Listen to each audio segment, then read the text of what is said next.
Justin. Tom. Frank. Pladlands. Yeah.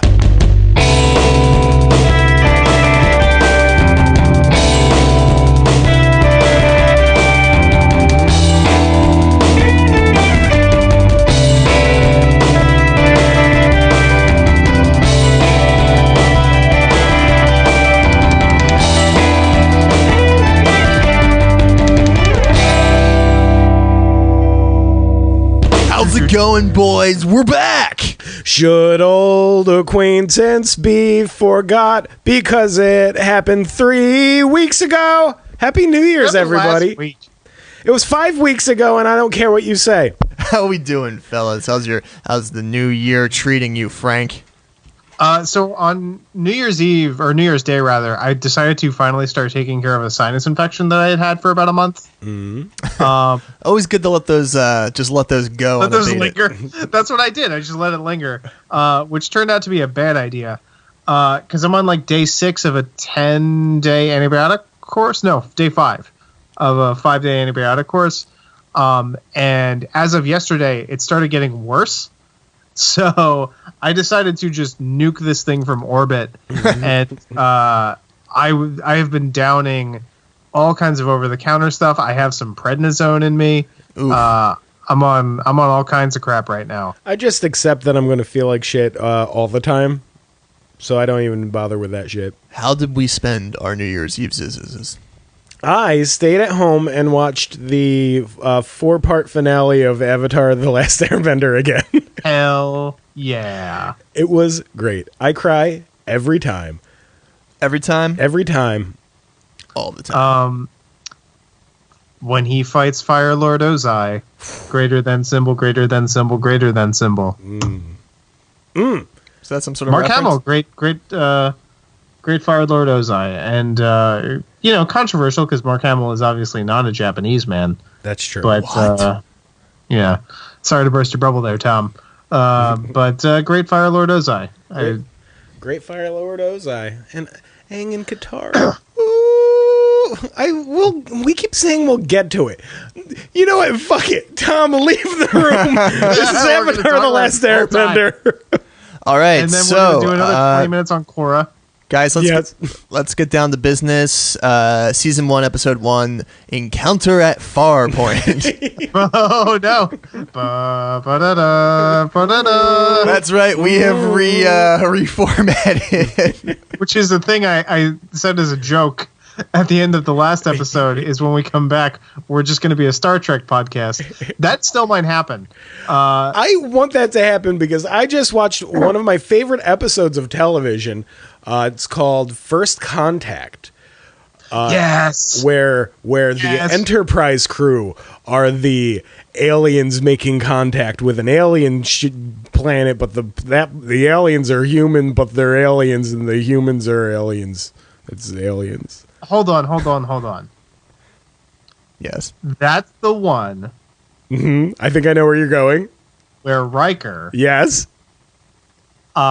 Gets sort of harangued into having sex with the alien lady with a bunch of prosthetics on his face. Yes. And that lady is Lilith from Frasier. She is. It's BB Newworth. Yeah. Does that mean that Frasier Crane and Commander Riker are Eskimo brothers in make-believe TV land? How terrible would Star Trek The Next Generation be if Kelsey Grammer was Commander Riker? Heck, you say terrible. Better show? Oh, Whoa, God. man. What are you talking about? Better show? Question mark? It better be one of those Spanish upside down question marks. Better show because Riker won't play the trombone. Worse show because there ain't no bone, honey. Baby needs the bone. He would not be able to play the William Riker character because he is not that kind of masculine. No. It would be pretty strange to have the swashbuckling space captain having his advances rebuffed all the time. Just constantly shut down. Why do you have a weird Easter Island head, Riker? You go onto the Amazon woman planet. Nobody wants to fuck this weird bald guy.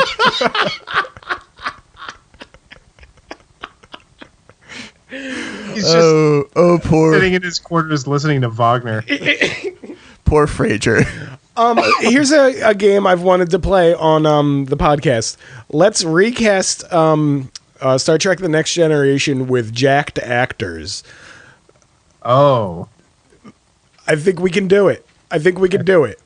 First, I'm putting Terry Crews as Worf. A plus. It's pretty solid. I'm putting in Michael B. Jordan as Geordie LaForge. A plus. Okay. I'm putting in Vin Diesel as Jean-Luc Picard. No, fuck you. Hold on. Vin Diesel or Jason Statham? Jason Statham is the better choice. Is it by much though? No. No, it's already happened in a Star Trek movie. Mm-hmm. All you got to do is recast it a little bit because it's already happened. One Tom Hardy. He already played Shinzon as Wesley Crusher.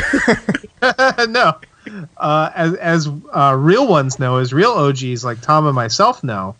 Tom Hardy played Shinzon in the worst Star Trek movie, Star Trek Nemesis. Not Insurrection. Nemesis.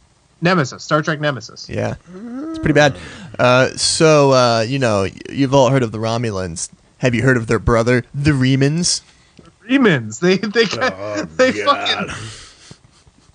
They fucking went there. Get ready for a ATV chase across the desert. Yeah. Listen, fellas, we are way off topic. No! I'm just waiting for the Plaid Lads to have one of the classic Star Trek sexy episodes. When are we all getting horny buddies? Ronda Rousey as Beverly Crusher. Yes, yeah. I was going to say that. Okay, anyway, back to stuff. All back right. to stuff that's less fun to talk about. Less fun. Wait. Do I hear something? I can't do it. You guys do that. The noise. Go, Justin. The news. The news. Thanks, Star Trek news ghost. Yeah. So we haven't talked about the news in like 4 months. Yeah. Do you know why? Why is that? Because nothing's been happening. It's just been been completely uneventful. Yeah. Let's just not rock the boat. Everything's cool.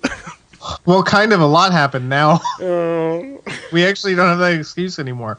The 116th Congress has officially convened. Mm-hmm. A new wave of congressmen and women have been sworn in, including Alexandria Ocasio-Cortez from New York. Nancy Pelosi is now the Speaker of the House. Mm-hmm. And the government has been shut down for 2 weeks. Now I have heard that there's a big scandal that Donald Trump has taken the Constitution into the top of the Capitol building and has a gun pressed against its head, making wild demands like a crazy man, like a $5 billion ineffective wall for no reason. Oh yes, maybe one of those. He's calls the Constitution his doo-doo rag, and he uses it to wipe his butthole. Because he forgets these things. That's forgets what you do with a doo-doo rag. Yeah, I don't know about you guys. Like you do. Yeah, like you doo-doo rag. Yeah. Oh man, so this whole government shutdown thing. What's the deal with that, guys? It's a partial shutdown, but a lot of people are not being paid, and a lot of people are being forced to work without being paid. And, Several thousand. And yeah, he said he might make it go on for months. I feel like which he can't do. He's getting his libertarian, well, no, not his libertarian dream, but he's getting the libertarian wet dream to happen. No government, by just breaking America, killing it. Yeah. Well, here's what he doesn't know is that they have to get a bill signed. Like, it's not something that you can put off. You have to fund it eventually. It's not something that you can just hold off indefinitely. There's something has to get signed whether or not there's funding for the wall or not. Which is why he said he's pulling out like all the old authoritarian stops and said that he wants to declare a state of emergency and then use the emergency funds to build it, which is also insane. So I feel like this is the breaking point. I feel like all this is the climax of the Trump narrative, because it's just the temper tantrum now. But now we have a Democratic Congress, so his usefulness as the useful idiot to the Republican Party is kind of over, because now they're not going to get their Medicaid gutting or their ACA canceling. So he's becoming less useful. Many have said that the GOP is going to let the Dems try to take him out because it's less politically favorable if they try to get rid of him. But he's picked his hill to die on, and let's see if he dies on this hill. Yeah. He literally has a better shot of losing his presidency than ever before, entirely based on a fit of pique. Entirely because on a whim he got pissed off about something and decided to shit himself about it. Like, it's incredible. He still has this sort of core of cultists that believe him to be a once in a generation political mind. You're never gonna convince, like, there are people who believe that, and you're never gonna convince those weirdos otherwise. I don't know, because it's like It's like when you have a little kid and they're all about dinosaurs, and you're just like, oh, he's going to grow up and be a paleontologist. Like, it's fucking Donald Trump. You know what I mean? Like, this guy hasn't had real political ambitions for like 4 years total now. So, like, he hasn't had real political ambitions as president. Yeah. So, like, they're going to get distracted after he's exiled to Rich Man's Island. Whatever we send these people to. We'll send them to St. Helena, like Napoleon. But here's the funny thing, is there are people who really do believe that he's incredible. Are you guys familiar with a cartoonist named Ben Garrison? He is the guy who always does political cartoons that feature Trump as, like, insanely jacked and really in shape. Which, if you've seen Donald Trump, come on, everybody. He's a fat slug baby. He's President Boss Baby, who McDonald's all the time. But this is how our buddy Ben Garrison has drawn. Let me find another, because it's pretty fantastic. Here we go. Here's another good one. So, if Ben Garrison believes this, then dollars to donuts. Other people also believe this about Trump. Oh, yeah, here boy. We are. Here it comes. Oh, wow. Oh, wow. Yeah. Wow, he's got such a strong chest, deflecting all those SJWs. And here's the thing. He's, like, horny for Trump.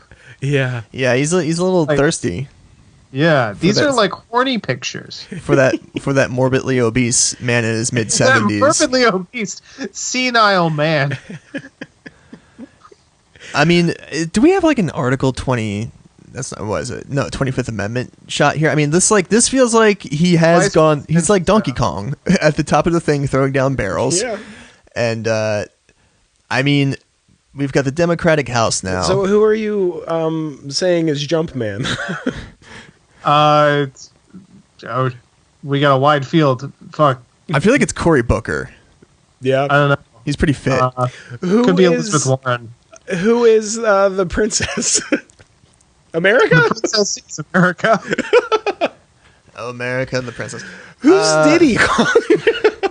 So yeah, let's recast the classic Mario universe with current political figures. The princess at this point is literally planet Earth. Yeah. Yeah, we're all gonna die in 30 years. You heard it here first. Folks. Yeah. Okay. So what else is anything else happening though? I want to. There's a whole big world. You know? Yeah, I want to. Let's not just talk about Trump all the time. There are other things happening that are being worsened by Trump being a person. But what are some of those things?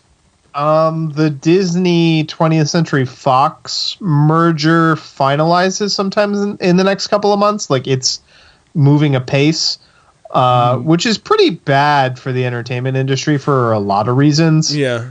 Just on the basis that monopolies are bad in general and are technically illegal. But laws don't mean anything if you don't enforce them. So, but Fantastic Four. Fantastic Four will be coming to Marvel movies, the X-Men. So literally the only thing worth looking forward to is a bunch of poorly cast people as X-Men and the Fantastic Four showing up in these Marvel movies. Mm-hmm. And finally getting a despecialized Star Wars Blu-ray.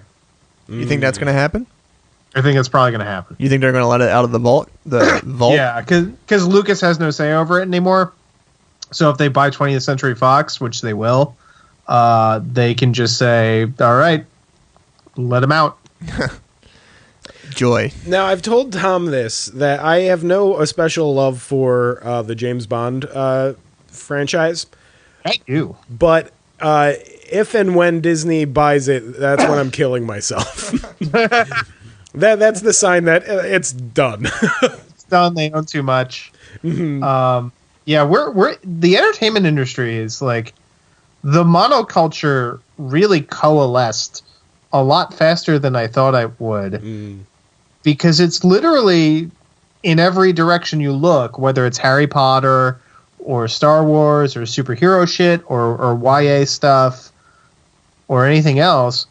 Literally every aspect of the culture right now is aimed squarely at people who are sort of under 17. And it all makes a ton of money. Yeah. Like a ton of money. It's designed to appeal to the widest audience possible and the youngest audience possible. And there's really not a lot of room or funding for anything that's not that. And it's kind of a depressing state of affairs. Yeah. Everything is awesome. Everything is cool when you're part of a team. See, but here's the thing: if you in times of struggle, Mother Mary comes to me. I knew you were gonna fucking do it, and I thought for a second that you were gonna give a real thing. Well, and then I Frank said no. He's gonna quote the fucking Beatles. Frank, just let it be. Let it be. Let it be. Let it be.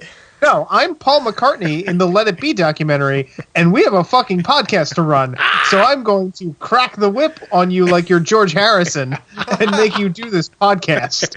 All I'm saying is, the long and winding road. Bum, bum. Okay, I'm done. I'm out. I quit. Bye.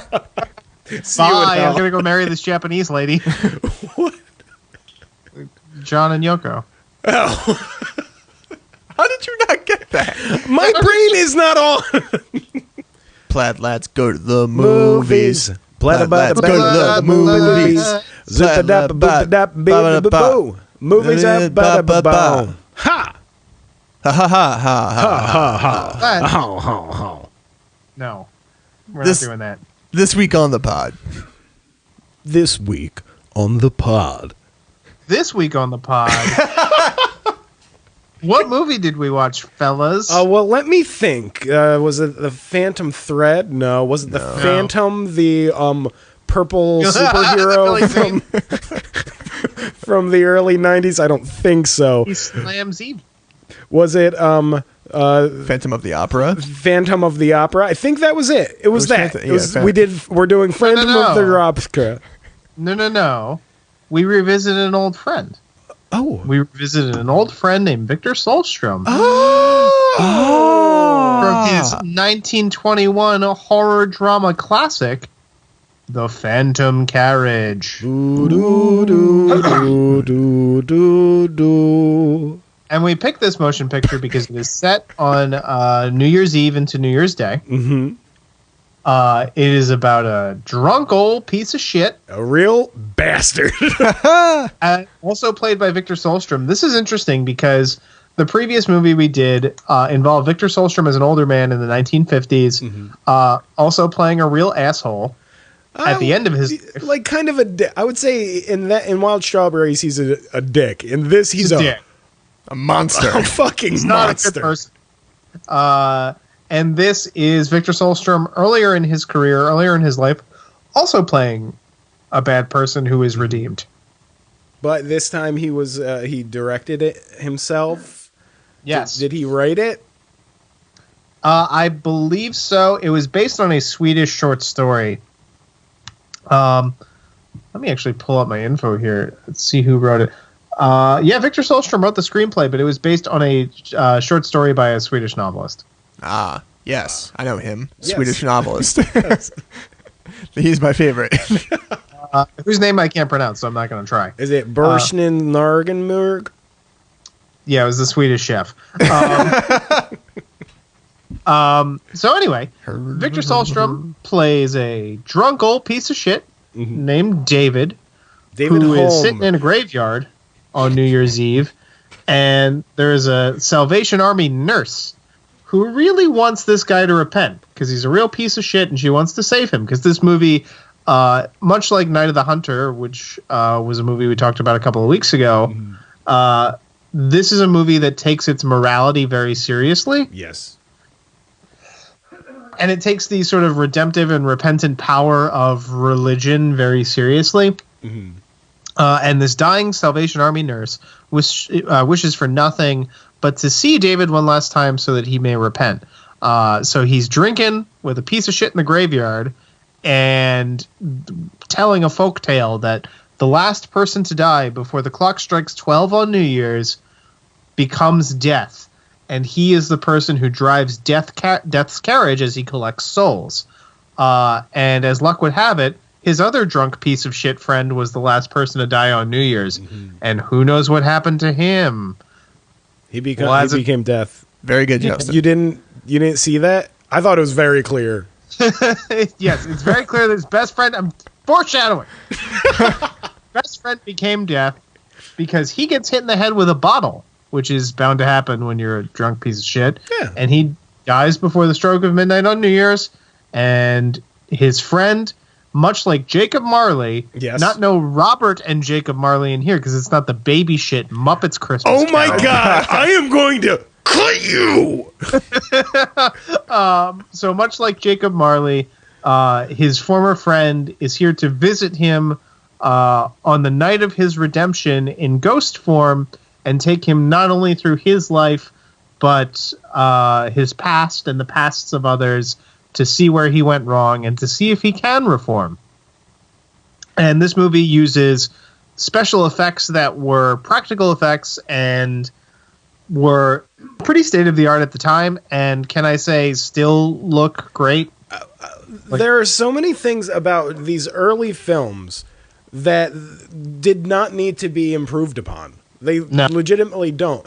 When people try to make film more realistic, as if they're trying to trick us into thinking we're not watching a movie, right. That's bullshit. We did not have to progress filmically since 1965. No, we don't have to have a whole ass movie centered around a CGI Josh Brolin looking like a fucking purple dickhead. Yeah. A literal fucking purple penis head in shitty armor, looking dead-eyed, staring dead-eyed at Robert Downey Jr., who's also in a CGI costume because that fucking armor ain't real. Yeah. Staring in front of a green screen. Yeah. Nonsense. Bullshit. We don't need it. It's, yeah. Looks like garbage. Looks like absolute shit. You know what? My only complaint about the Ballad of Buster Scruggs is that they use CGI blood. CGI blood looks terrible. They should know better. You've set him off, Justin. Anywho, this has been Frank's I'm Fracas. not talking about this. Actually, I'm done. what did we think of this film, fellas? I really liked it. It's so everything is so ratcheted up, and I think that's just because of the time. Wild Strawberries is really like subtle. The shift in his soul, his coldness is subtle, and then it's a small change, and it's all very. This one, he's literally like groveling for redemption and moved to tears, and before he's like coughing tuberculosis on the people, and yeah, everything's. I honestly actually don't think it. I bought all of that. Legitimately, that he is. I didn't feel it was actually that heightened at all. In the film, I thought it was an extreme performance, but of an extreme man. That being said, I also agree with you because I didn't find it believable. What I really wanted, and maybe it's because it's so early on, I really wanted them to show any reason for his change, because we do see the earliest flashback of him with his family, and it's idyllic. It's actually very Wild Strawberries, his flashbacks there. And he gives a great performance throughout. In that early scene, he seems like a really joyful, loving father. And then just he meets a new friend who introduces him to drink. Which that's one thing I love about this movie. That according to this movie, there's only two ways to live your life in 1920s Sweden, which is to hold down a job and start a family, or just to be a full-time booze hound. Yeah, what do we do? We just drink, and we go to bars. We drink. We hang out in graveyards and drink. Sounds fucking great. You just drink all day. You don't work. Who cares if you have a family? You go to jail. You get out. You drink some more. But if they gave any sort of reason besides it being like an abstinence temperance propaganda, exactly, then I could fully believe the entire film. Well, you got to think about the context of the time. In that time period, drinking and alcoholism was really still seen more as a character defect than a disease.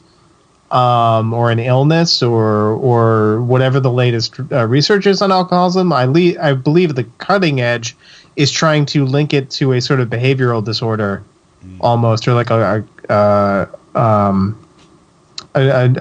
neurological thing. But at the time, alcoholism was a moral failing, and his transformation is a moral one.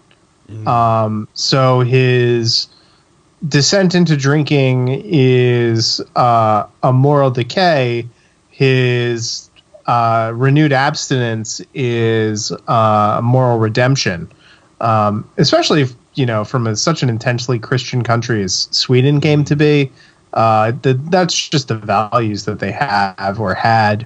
And you mentioned the structure a little bit and how sort of detailed everything and the flashbacks were. So famously, a young Ingmar Bergman saw this film in theaters, and it's when he was first struck by Victor Sjolstrom as a director and an actor. And I guarantee you that 30 years later, that's why he decided to A, cast Victor Sjolstrom in Wild Strawberries, and B, give Wild Strawberries the structure that it had with its reliance on flashbacks and its morality tale nature. It's 100% because of this movie. Yeah, I would say what I wanted from this movie, I guess you could say, was corrected in Wild Strawberries. Yeah. But that one doesn't have cool ghost shit. It does not. It does not. And that movie, benefits modern audiences a little bit more by having, a few decades of social and philosophical changes in thought that occurred in between. So, there was suddenly this whole debate about religion in public life and in political life that probably wasn't there in 1921. Yeah. One thing about this movie is that unless I'm forgetting something, there's not very much overt Christianity. No. True. Yeah. You know what I mean? There's the mysticism of the ghost and the superstition of death and the ghost collector of souls. And then obviously they're working at what was the I love Swedish. I might learn Swedish soon. I every bit of Swedish I see, I love. It's like an imaginary English with no Latin influence. What was the word for the Salvation Army? It was like slumboard or something. Yeah. And which is nuts. It's great, and like obviously the sisters, the nuns were pretty religious and talked about salvation, but like there's no quoting scripture. Exactly. What we're mostly focused on in that arc is the one Salvation Army sister. Yeah. Edith. She has chosen David Holm as her project, basically, because he was the first one to come to them. And she says to the current death, like, he's the man that I love. Like, I love him. And at first I was like, and then I was like, oh, no, okay, I get, yeah. It's not that kind of love. No, yes, it's the true love for a sinner. It's love through Christ. I cried. Jesus Christ! A few times. I didn't see this on your Instagram. Are you just prepping it? Well, it's hard to do a silent film. Yeah. You know what I mean? Yeah. Because it's 5 minutes of hand waving and then context is given. Right. Yeah. But I thought the performances were actually wonderful. I'll just pick my favorite scene is when David Holm first comes to the Salvation Army and he's a drunk asshole. They offer him food. They're very sweet to him. He says, I don't want food. I just want to sleep. While he's asleep, the sister mends his clothes, and I cried because she is so full of love and so happy that she's doing this. When he wakes up, you think he's inspecting it, and it's like, oh, wow, this is wonderful. And then he asks, can I see the person who did this? And it broke my heart that in her face, he tears out all of the patches she sewn into it. It's like, I'm used to it this way. I actually think that the characterization was actually fairly subtle. We didn't get a satisfying backstory of why. We just got alcohol. No, we got a little bit of a backstory in that he does a short prison stint during his first bout of drinking, and when he comes out, his wife and family have picked up and left and took off across Sweden, and he's been searching for them, and he was so hurt by this abandonment while he was in prison. And that's what sort of that. Before he was a drinker, but now he's like just a nihilist misanthrope. He coughs on people to, quote, finish them off and give them his tuberculosis. That's true. Yeah, but I don't personally think that relapse. I actually think that's why it's subtle. I don't buy that as being.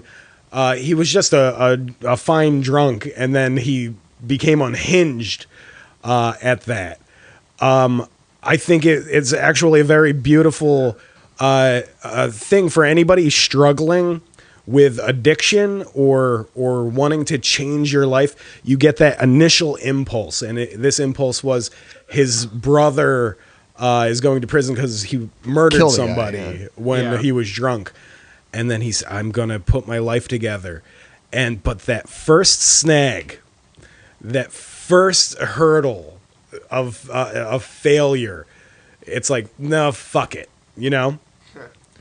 And throughout, he's being a total monster, but you see moments of him, like, of quiet contemplation, you know, behind his eyes. It's actually, especially for, at that time, a very subtle, silent film performance, you know? Yeah, I thought there was a lot of realism for the silent film. There's a lot of dialogue that happened that you just kind of intuited what it was that wasn't put on the intertitles or whatever they're called.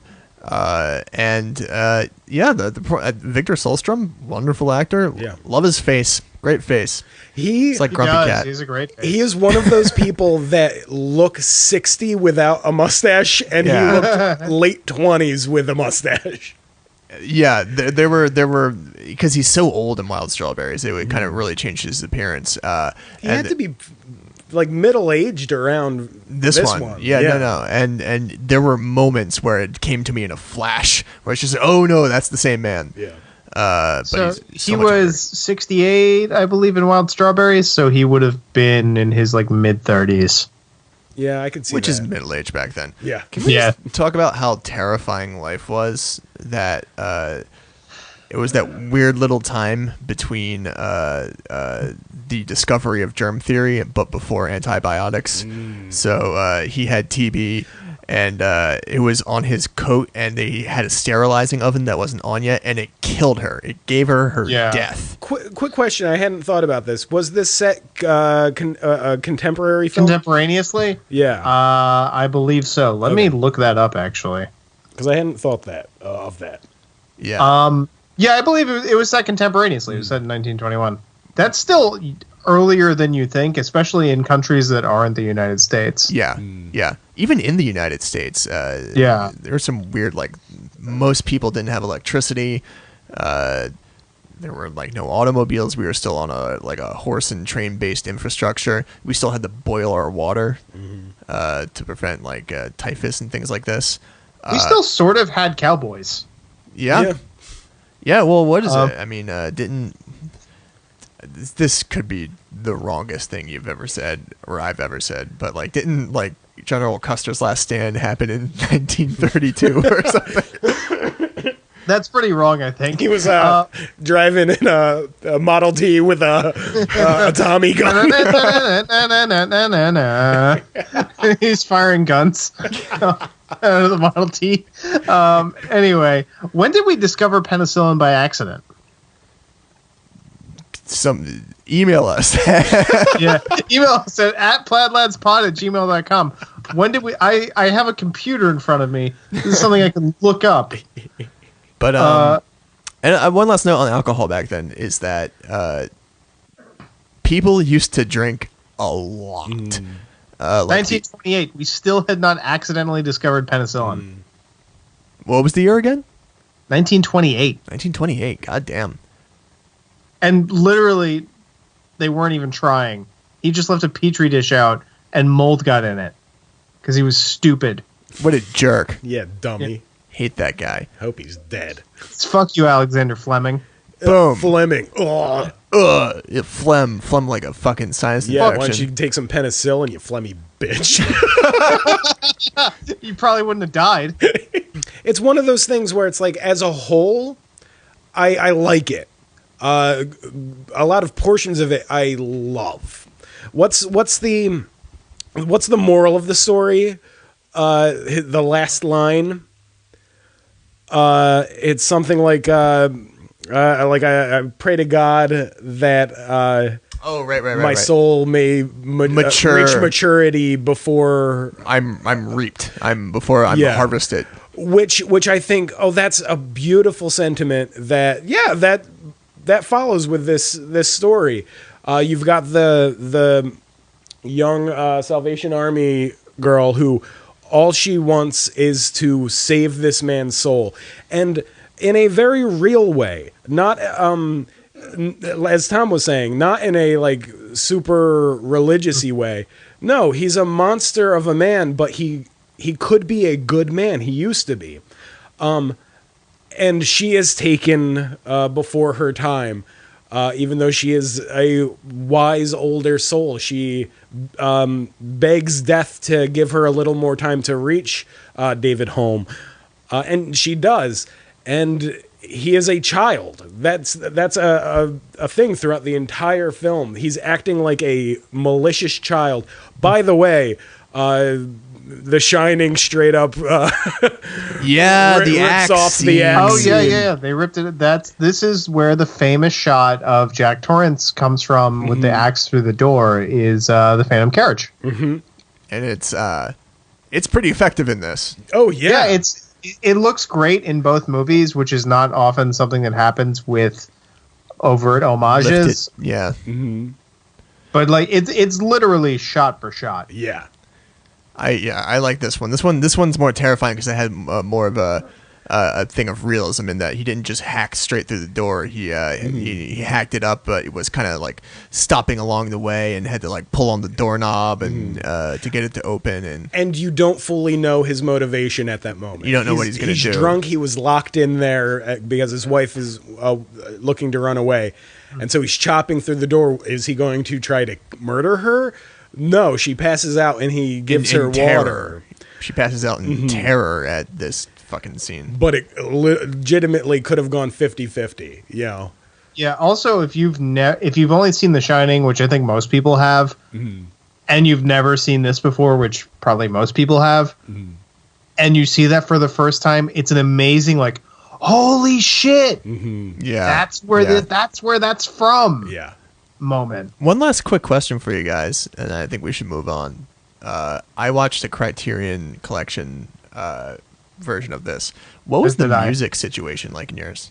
I own the Criterion Collection version, but I watched it on YouTube because I wanted to watch it on my iPad while laying in my bed. But I believe it's the same. I looked it up, and it is the same one. It's by a Swedish composer, a modern one. That score, right? I'll look it up. Is fucking incredible. I thought it was a little bit Mickey Mousey at points. Well, I mean that's all silent scores. Yeah, kind of. That is the thing with silent movies. Unless you do one of those silent movies where they get some sort of electronic band to do a new score, which apparently is one of the options on the Criterion. It is. I've never watched it with that. Yeah, and I just kind of want to. I probably will, like sometime later this year. Everybody watch A Trip to the Moon, the silent film classic. The one scored by Air. It's awesome. Oh yeah. Also watch Robert Flaherty's classic pseudo documentary Man of Aaron with the score by British Sea Power. The Swedish composer that I believe me and Tom at least heard was Matti Bai. That is the one I heard as well because I have the Criterion. But I'm gonna do that electronic score one of these days because I never do it with that. Yeah, I'm gonna put an electronic score over this episode. Let's get out of this silent era and turn into an era where the sound is recorded for musically purposes. This week on the pod. Frank. What are we talking about, Tom? Damn it, Frankie. We're talking about 1975's Another Green World by none other than Brian J. Eno. Brian Eno. The famous guy from Roxy Music, producing every album you've ever heard, and being a weirdo. Being a big old like this record, I believe, was number 3 in the order of solo efforts. It is all of his solo records are fantastic. All of his music is fantastic. He's Brian fucking Eno. Brian fucking Eno. This one is, he's getting into the spacey stuff. Famously collaborating, probably most importantly, with Mr. Robert Fripp of King Crimson fame, amongst other things, with his Frippatronic sound, that compressed awesome guitar and alternate tuning. Phil Collins, the drummer, coming in on the drum kits on this one. For a lot of songs. John Cale of Velvet Underground fame also in the mix. So it was a great set of little people and a great set of little time. All these people making music. Now I'm rambling. Okay, so one last thing is a little bit of a backstory. So they go into the studio, and things aren't really going very productively. So Brian Eno deploys his now infamous oblique strategies, which are very expensive to buy. Yeah, he has, there's a Twitter account that just posts one every day. So what these are is these are strategies, particularly for music production, but I guess you can use them for any kind of art form if you kind of abstract their essence. But they're oblique strategies. They're ways of getting the juices going creatively. That are in unusual ways. So examples are do what you wouldn't, or change the instrument, or something that is very music based, of like change the key or speed it up a little. yes. Or play like a flower. Yeah, there's a lot of weird stuff, and then there's a little quote here. On the Wikipedia page, which I'm reading off of, it said, Eno gave us all a bit of paper, and we made lists from 1 to 15. Eno said, number 2, we all play a G. Number 7, we all play a C sharp, and so on. So it was like painting by numbers. So Brian Eno, famous for using weird editing techniques, literally cutting up the tapes of his recording sessions, and often the session musicians would have no idea what it was going to sound like until they heard the final product. So another green world. Take it away. Here's the thing about Brian Eno. It's because he is such a he's such a normal man. Which he is. He's apparently super regular. Yeah, which is I love so much. But he makes, especially with this album, he starts going into more electronic things. But it's the most human sounding and earthy sounding electronic music. Especially even his like ambient albums have none of that sterile gloss to it. It's not space rock. Exactly. It's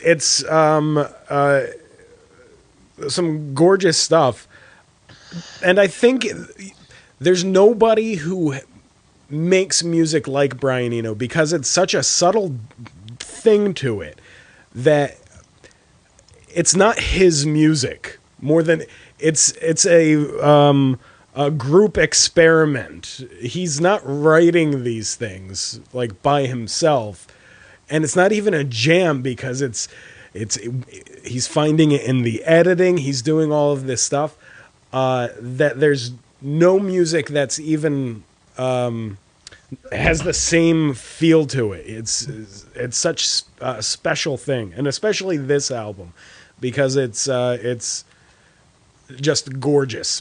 I've got some crying stories, but I'll let you guys talk. So this album is incredible. It's maybe the best solo Brian Eno album. Hard to call. Here Come the Warm Jets being a incredibly close, almost a tie. Yeah. Number 2, and then big chunks of his ambient stuff sort of trailing afterwards, especially the Music for Airports one. But what would make it go from an A++, I think, to an A+++,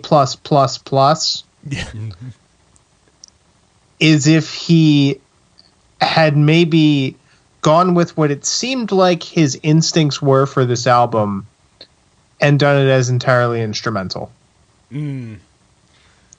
There's a weirdness with these before he goes full ambient, and I maybe so his last record where there's just songy songs on it, where he sings his Before and After Science, and that record Taking Tiger Mountain.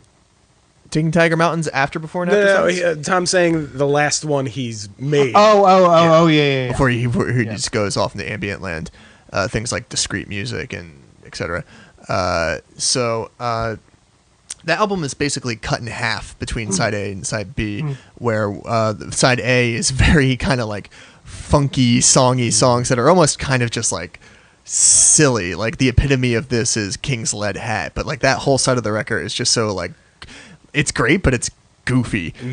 And the B-side of that record is just soul-crushingly, achingly beautiful, vast ambient songs with this beautiful scope.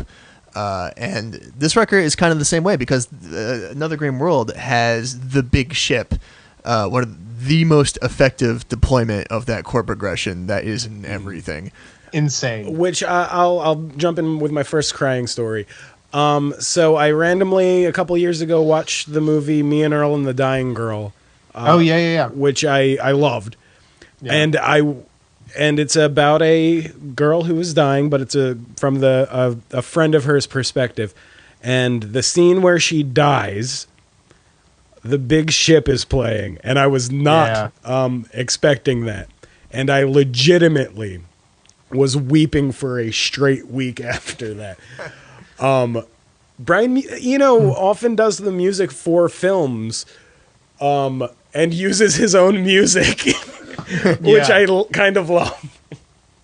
But I mean, this record has the big ship, which is the big instrumental ambient thing, which is beautiful. But it also has other tracks. Let me find what's the name of the album opener. Skysaw, which is just like, it's but it's just so funky and it's got so much slap bass. Yes. And like there were a few times on this record where he definitely kind of shoehorned a song onto an existing kind of like sound collage. I the only song that keeps it from being like perfect is I'll Come Running. It's a good song, but that's a song on this album of that half songs when they are songs, you know.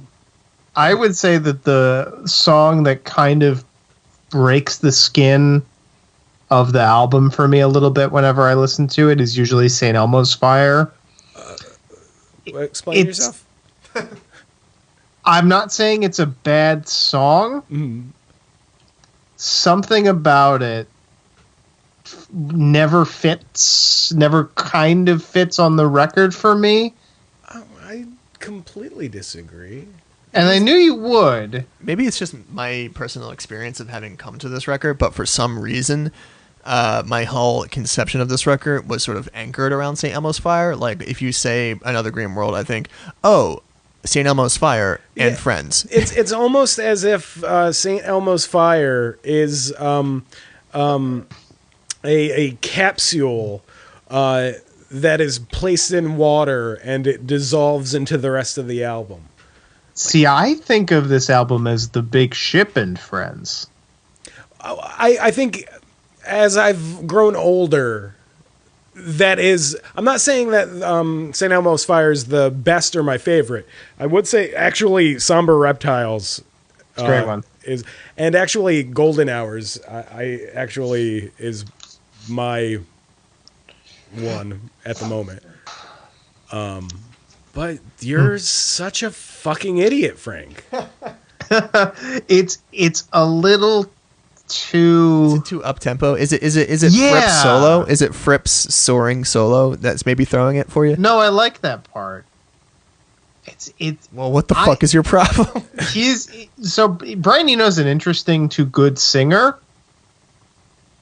The vocals on this track kind of bug me, and I don't know why. Wow. Yeah, I don't know. It for some reason his vocals just kind of break it a little bit for me, and I think it would service better as a song without vocals. I'm gonna end this cat fight and ask you guys what you think of Everything Merges with the Night. It's great. It makes me cry. Yeah. Along with The Big Ship. Everything. It is a beautiful song, but it almost feels like, forgive me, almost feels like an Eagle song or something. It's like this big 12-string guitar thing happening, and it's like this really kind of like just moving acoustic ballad thing. I don't know. It's just like, it's great. It's quintessentially Eno, but at the same time, it's like Eno is Vincent D'Onofrio in Men in Black of the Eagles. That's the worst analogy ever made. But emailed this joke to 5 minutes ago when you said it was like an Eagles song. Glenn Fry's casket was just broken open from his boner at somebody comparing his work to Brian Eno. And the dirt is just slowly filling in.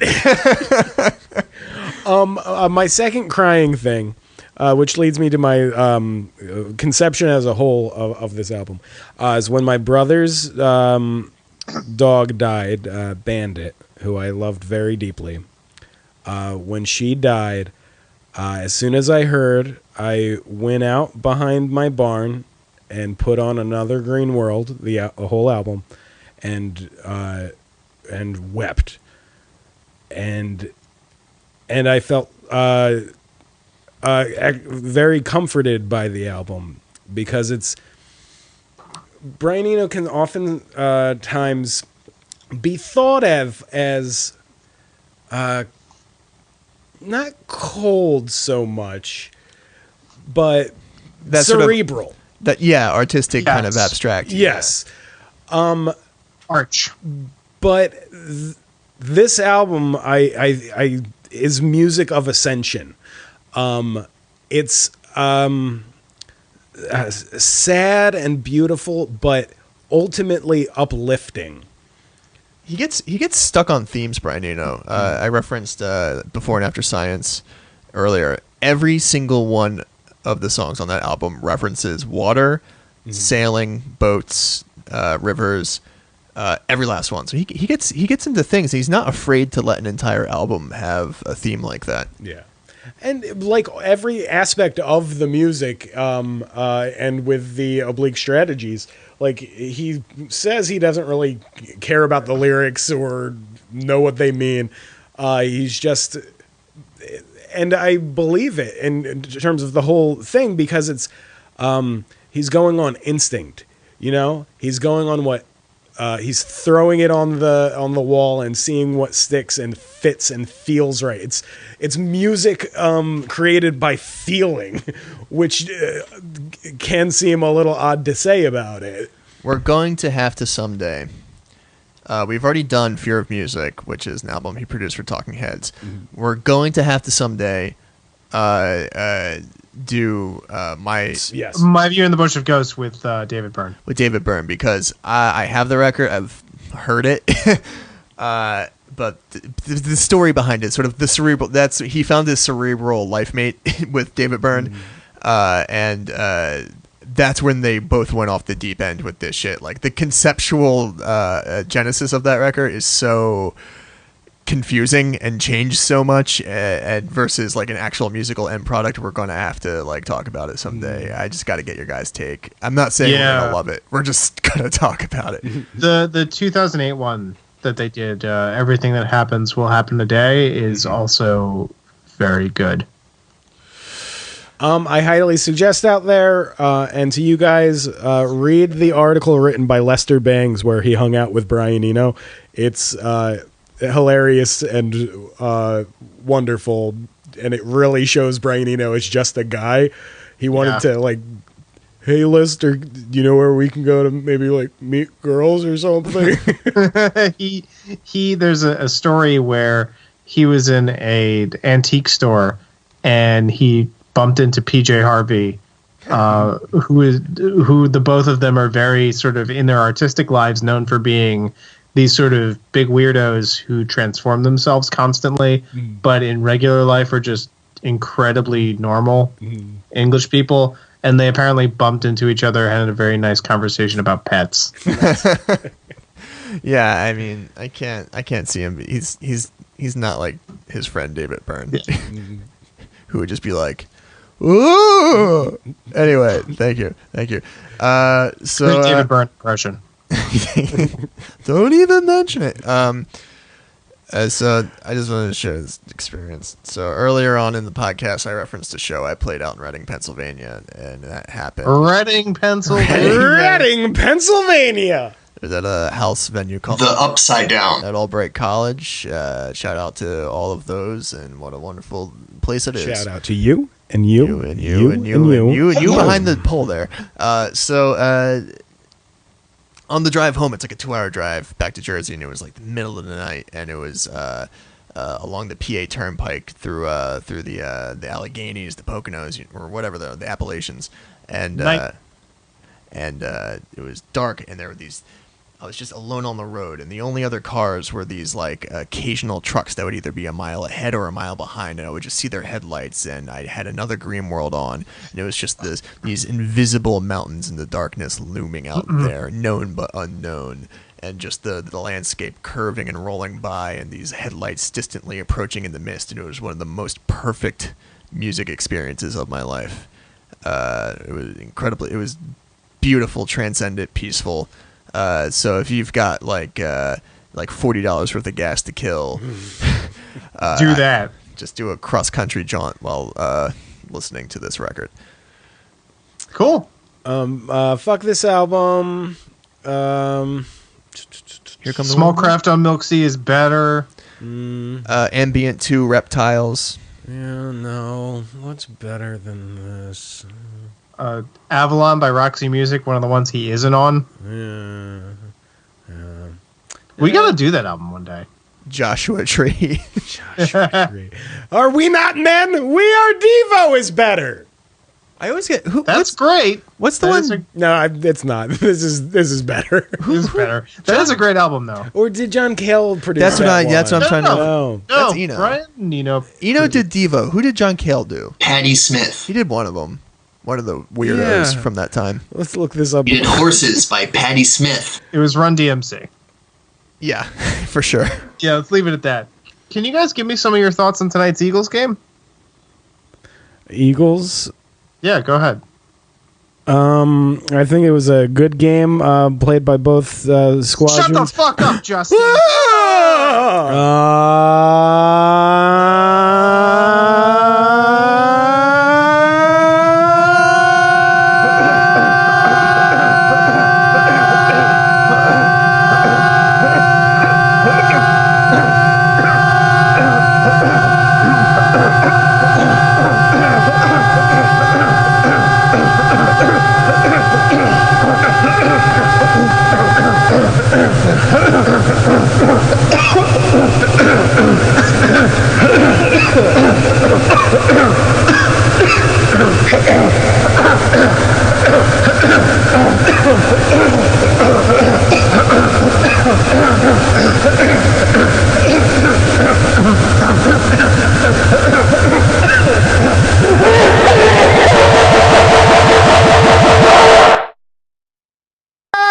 Guess who's coming to breakfast? Elaine Morris. This week on Frasier, guess who's coming to breakfast? Elaine Morris, the answer. All right, give us the plot there, Justin. Dr. Frasier Crane. His father fucks a lady, and Frasier tells the world that lady's sad to buy in this. He's a terrible psychiatrist. He tells some school bullies to beat up a child. And that kid had it coming. That's true. Don't talk back to Frasier Crane. Also, some more disgusting Niles. Niles is a Grossman. But there's a good happy ending when I'm assuming Dr. Frasier's son, dad, fucks again. Has the sex. Is this two times he's fucked?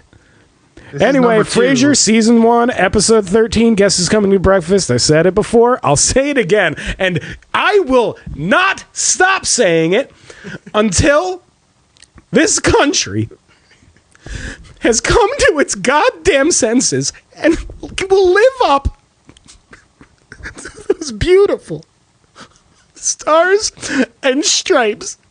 God bless America. Real tears on Justin's face right now. Land that I love, stand beside her and guide her. Elaine Morris. So here's the thing about Martin fucking. Guy got shot in the hip. Yeah. So no matter what position you're in, there's got to be some I discomfort feel like there. He's probably not doing all the work here. Yeah. He's probably just being ridden into the ground. No, but he's not the kind of guy who will accept that. He will go through some pain to give her that pleasure. There's a great line that he has.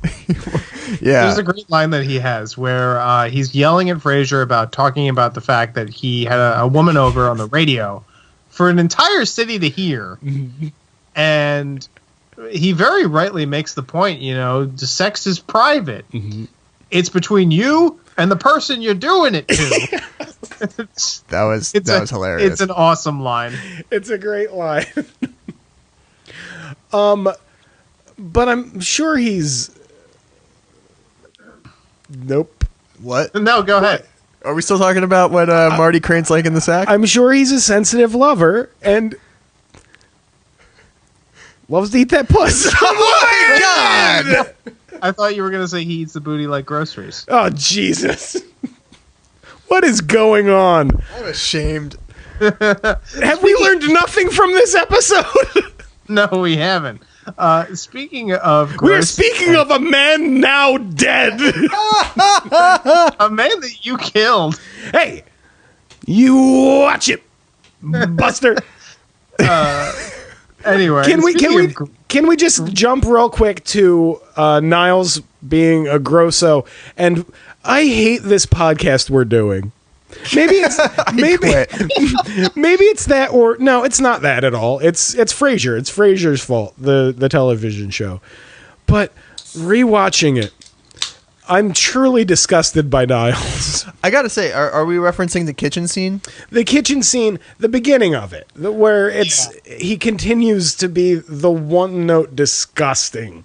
It gets better. Yeah, I feel like this one was the first one where it was less perverse and more endearing. Well, yeah. It still starts perverse, but then there's a great bit of physical comedy. Truly brilliant bit of physical comedy. I feel like they were still dialing Niles in.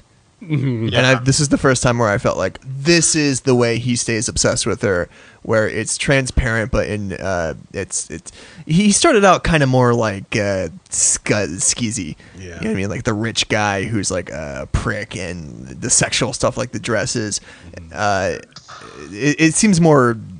It seems like cuter now. Yeah, the triple impact of the pratfall. Yes, is I think the first time they realized that David Hyde Pierce was amazing.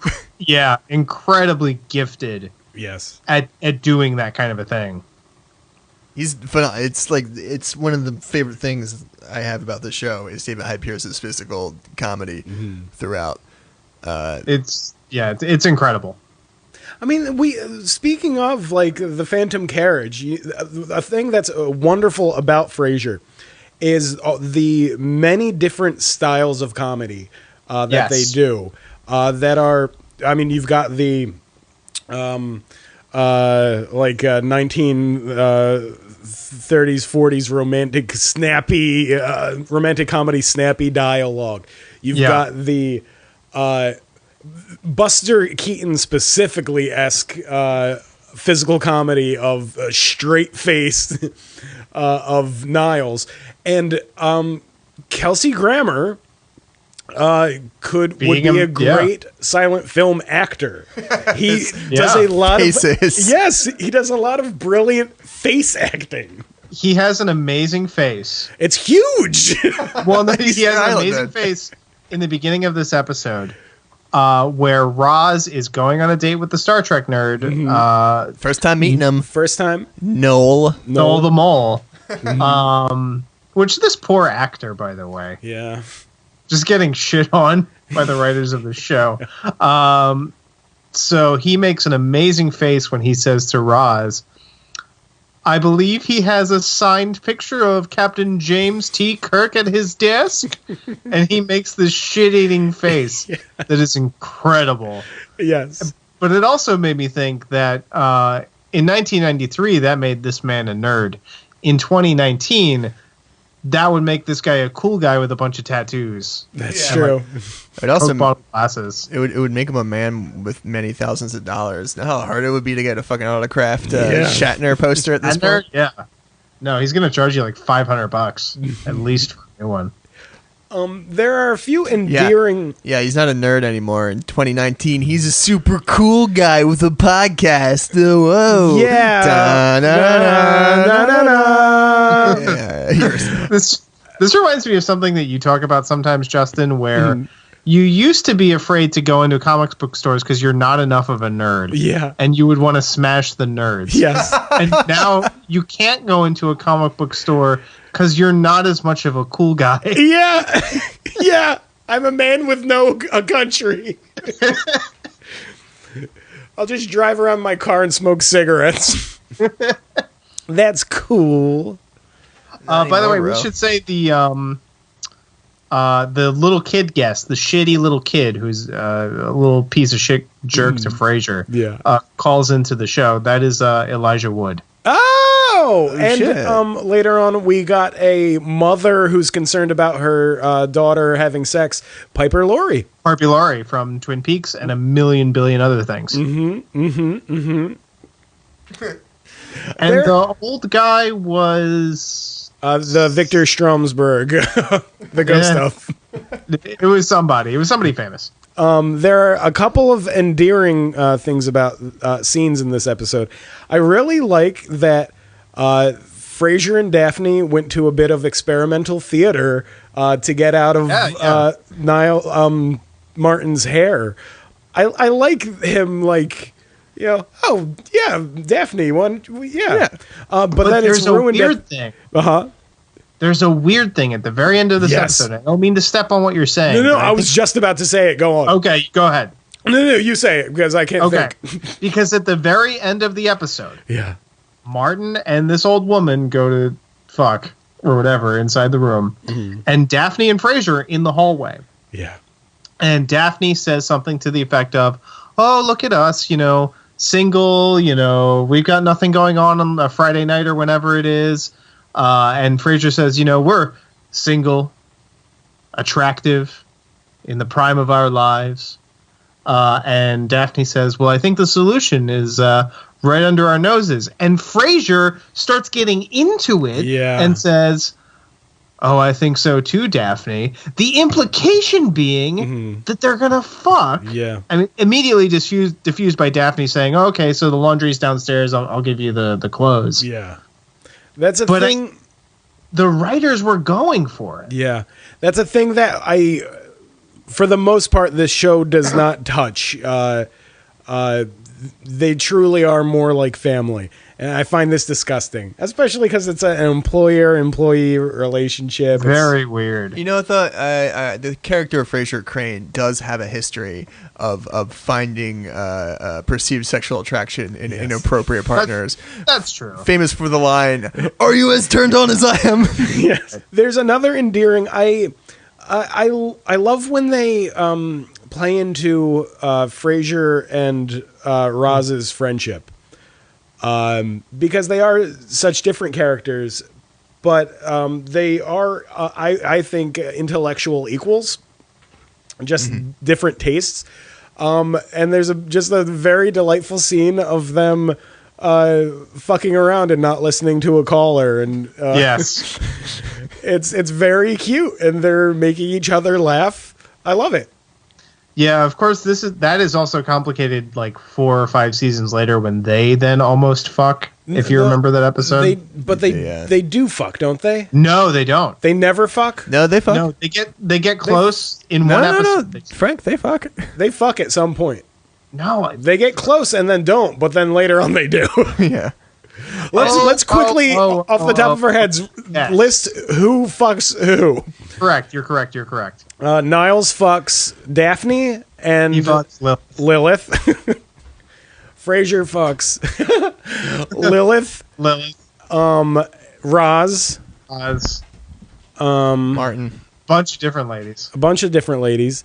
Was there ever a love triangle between Frasier and his father and a woman. When he first meets, what's her name? What do they call her in the show? She's in everything. She's in Spin City. Yeah. She's in. No, she was in Just Shoot Me. Oh God, what the hell do they call her? I know what you're talking about. I don't remember the actor's name. Or the character's name. Anyway, when they've reintroduced the woman who Martin eventually marries at the end of the series, Frasier is into her first. And he's excited to know that she's come by, but disappointed to find it's just she's here to see Martin. I think off pod, me and Tom remarked that the woman that the romantic love interest in this episode is more suitable for Frasier than any of the women probably that he's ever with. And this is did you notice a weird thing? This is one of the last times for a while. No, there are a couple after this. But there's a point where Martin starts dating only age inappropriate women for a little bit. He dates an old lady for like 2 seasons. Sherry? Fuck Frasier. It's a shit show. Wings is better. Fuck Wings. No, Tim Daly's good. Fuck Tim Daly. Recommendations. Recommendations. It's a family affair. Recommendations. One book that I just read. God damn it! All right, so what are we listening to? What are we watching? What are we feeling? I'm going to start first. 2 graphic novels by a man named Matt Felon or Phelan. I don't know. He does a lot of. I'm feeling like it's Felon. He does a lot of children's books, but he has a few older graphic novels. One is called Bluffton, the first one I read of his, and it's so fucking gorgeous. It's based on history. It's Buster Keaton when he was a child. His favorite times were spending summers at a place called Bluffton, and it's about a young boy who lives there and becoming friends with Buster and dealing with his own stuff. It's goddamn gorgeous. But he had an earlier graphic novel called The Storm in the Barn set in the Dust Bowl. It's magical realism. It's fathers and sons. It made me cry. You can check that out on Some Things That Made Me Cry on Instagram. It's beautiful. Check it out. Go to your local library. Take stuff out and consume art. Art's what makes humanity worth it, besides love and fucking. And fucking. And food and drugs. And drinking. Do drugs, drink a lot of booze, fuck a lot. That's our motto. And read children's books. And we're just okay. We're just heathens and libertines here on the Plaid Lads pod. That's a joke. That's a joke, by the way. Anyone listening to this show, that's a joke, parody joke. Yes. Anyway, okay, I'll go next. Yeah. All right, so I've got kind of, it's a weird one. I feel like I'm always the weak sauce in the recommendations. So a British contemporary kind of bizarre comedy that I caught all at once one night on IFC. I wound up staying up till like 5 a.m. to watch it all because they do this weird thing where they deliberately set it up to be DVR'd. But anyway, it's called Fleabag. Hell yeah, that show rules. That show is great.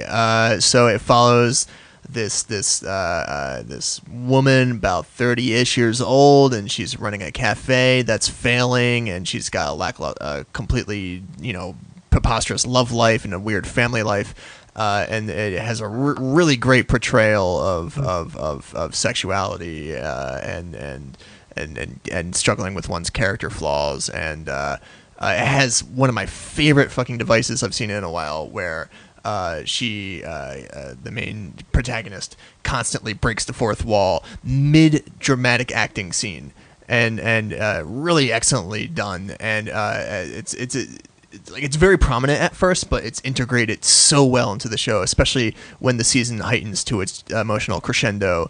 The way that this fourth wall device is deployed, it's amazing. So that's Fleabag. which you can find on television, maybe, I don't know. Amazon Prime. Amazon Prime, there we go. Yeah. And my other recommendation, this is a bit weird, but it's the clavichord. The instrument? The instrument. So the clavichord is the smallest string key instrument, like a piano or harpsichord or something. It's from sort of Baroque classical times, and it's a weird instrument, and it's really bizarre because it's incredibly quiet. Like it plays at a volume that's below, like you would have to hush up and like gather around it. Like you couldn't perform with it. It's quieter than a human speaking voice. And just go on YouTube. But there's something about the way the instrument works. It's semi polyphonic, meaning some keys are just, there's no polyphony between them because of the way it works. And there's a lot of classical and Baroque music for it. And just sort of the way it sounds, maybe it's an ASMR thing, but just go do a deep dive on YouTube of performances on the clavichord. It's wonderful. Frank? All right, so I have 3 things to recommend, a little bit of half of a fourth, because you recommended Fleabag, and that reminded me of something. I've got another one I'm going to recommend that Tom reminded me of, too. Fleabag is a great show. You should watch it, but... So I'm going to recommend a movie I just saw called Spider-Man Into the Spider-Verse. And you probably don't need me to recommend it to you because it's super popular and it made a lot of money. It's a great animated Spider-Man movie where this time the protagonist is Miles Morales, who is famously the first biracial character to be Spider-Man. And it does a lot of stuff with the cool alternate universe things that you see in Spider-Man comics. And it brings in a bunch of different versions of Spider-Man, including a schlubby one played by Jake Johnson from New Girl, which is great, and Spider-Man Noir played by Nicolas Cage, which is awesome. The animation is legitimately some of the best animation I've ever seen in a film. I think it outdoes Pixar. Isn't it like... It's a very interesting style. It looks almost stop motion-y. Isn't it like modern rotoscope or something like along those lines? It looks something like that. I would be interested to see how they did it. Almost like a Scanner Darkling-esque, maybe? Yeah, and it incorporates a lot of 2D animation at times when it replicates comic book visual language, like thought bubbles and speech bubbles and things like that. It does so seamlessly, but it's great. And I guarantee it will make Justin cry at least twice. Second thing I'm going to recommend is a video game that you can get on your phone that is a port of an old video game that is a remake of an older video game called Final Fantasy Tactics War of the Lions, which is a remake of the 1997 Final Fantasy Tactics from 2007 that they then ported to the iPhone in like 2015 or something. And it's great if you want to be reminded just how goddamn brutally hard old video games were and how they very rarely held your hand. This game has literally at least an hour's worth of tutorials that you have to go through and read through if you want to be anywhere close to competent. And if you skip them, you will fucking suck. I've played 2 Final Fantasy games for 40 hours and did not get past like 20% of the game. And then I gave up and said, I have to go back to my life. Yeah. My wife and children miss me. And this is even a little bit different than that because it's a tactical game that includes Final Fantasy-esque turn-based combat, but it's done so on like a chessboard. So it's very much about like positioning and strategy and figuring out your turns from there. And it makes you a better game player if you can remind yourself the way old games were played. Third thing I'm going to recommend is Young Justice Outsiders, which is now available on the DC Universe app. It's the new season of Young Justice. It's only a few episodes in because they're doing their episodes on a weekly basis right now. But it's great. It's all your old friends are back. It reminds you of what was great about that show that was canceled because Young Justice was a show that was excellent, but famously canceled because more girls were watching it than boys, and the network felt that they couldn't sell toys to a girl audience, which is fucking insane. So they brought it back on DC Universe, and it's awesome. Go watch it. Recommend, because Tom mentioned Fleabag. Olivia Colman, who is an amazing actress, is the stepmom on Fleabag. She is also Queen Anne in the new Yorgos Lanthimos film, The Favorite. Go check that shit out. It's Yorgos Lanthimos does a period picture, which is nuts. I'm also throwing another one in. Jesus. Because there are so many shows on like Netflix and stuff, this show kind of it wasn't talked about as much as I think it should. And it's the sort of show that I've watched it months ago, and it grows in my mind.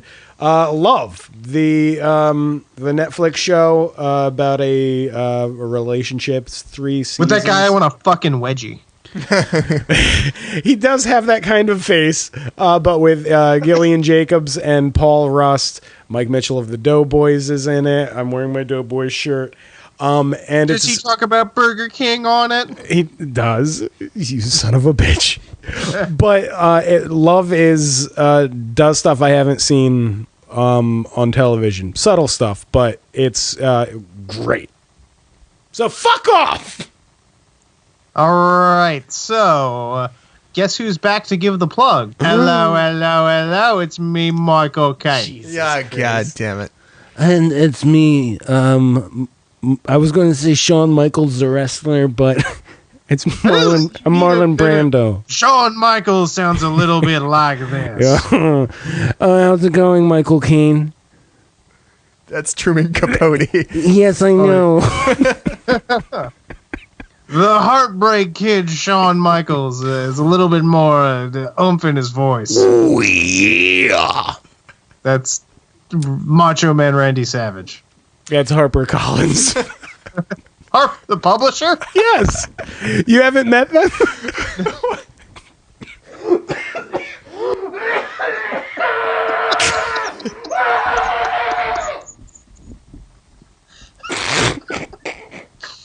Anyway, Tom, do the plugs. So we're the Plaid Lads. You can find us on Apple Podcasts, Google Play Store, and anywhere you get your podcasts from. On the internet, we are at Plaid Lads Pod on your Twitters, on your Instagrams. I have a band. It's called Elbowwake, elbowwake.bandcamp.com. Justin Totora has Welcome to Wonderfalls. Welcome _to Wonderfalls. On Instagram. On Instagram. He also has Things That Made Me Cry. No, Some Things That Made Me Cry. Some Things That Made Him Cry. No, Some Things That Made Me Cry on Instagram. Some Things That Made Him Cry on Instagram. Welcome to wonderfalls.bandcamp.com. Some things that made Justin cry! On Instagram. No, none of those things. Don't follow those. Those are fake accounts. Trying Much to slander like the fake me. accounts that give us iTunes reviews. Do we want to continue that? Yes. That new segment? Yeah. Please give us iTunes reviews, or Justin's going to have to do things that make us sad. So to continue our very, very seldomly done segment, we've got a new review. A new review? Oh my God. All right, this is from GHFXHHK. Great listen, do it up. 3 big dummies say interesting, insightful things about music, films, politics, and episodes of Frasier. Both hilarious and thoughtful. This is a great podcast for those who like to take deep dives into art you might have missed. Finally, a podcast by 3 white guys with beards. That could be you. All right, next week on the pod, instead of a movie, in honor of the fact that True Detective Season 3 is premiering, we are going to be watching and then talking about Mesa. Looming Shadow Grows. Yeah, we're going to be talking about Season 1 of True Detective. Poison Creosote. Speaking of the Handsome Family, we're going to be doing the Handsome Family record, Through the Trees. Great album. Does not have that song on it. But does not have that song on it, but we can put a clip of that song in the show. Yeah, like this one. From the dusty mesa. A looming shadow grows. Wow. Hidden in the breath. Okay. And we're doing Frasier season 1, episode 15. Can't Buy Me Love. So there. I can't buy me love. I love you. Bye. Bye.